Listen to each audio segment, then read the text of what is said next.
Avant d'écrire à Baumgard, j'ai tout repassé dans ma mémoire.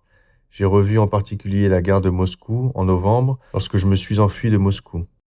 Quelle soirée affreuse. Je me suis injecté la morphine, volé dans les toilettes. C'était une torture. On essayait d'ouvrir la porte, des voix métalliques tonnaient, m'insultaient, d'occuper aussi longtemps les lieux. Mes mains tressautaient et le crochet tressautait, un peu plus et la porte allait s'ouvrir. C'est depuis ce temps-là que j'ai des furoncles. J'ai pleuré, cette nuit, en évoquant cela. Dans la nuit du 12.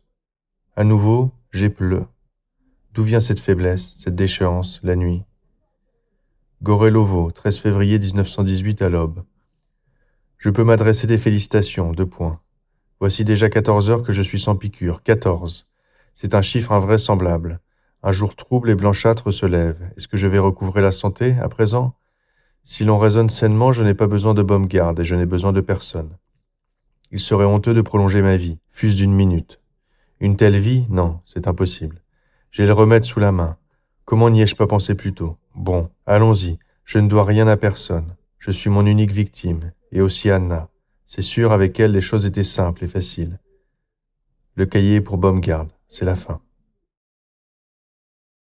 À l'aube du 14 février 1918, dans une petite ville lointaine, j'ai lu ces notes de Sergueï Poliakov. Elles sont reproduites ici intégralement, sans la moindre modification. Je ne suis pas psychiatre, je ne peux dire si elles sont édifiantes, si elles sont utiles. Selon moi, elles le sont. Maintenant, 10 ans plus tard, la pitié et la peur que ces notes ont éveillées en moi ont évidemment disparu.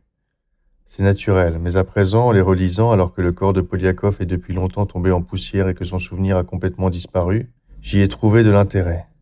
Peut-être présente-t-elle une certaine utilité. Je pense avoir la liberté de répondre positivement à cette question. Anna K. est morte en 1922 du typhus dans le secteur où elle travaillait. Amnéris, la première épouse de Poliakov, est à l'étranger et elle ne reviendra pas.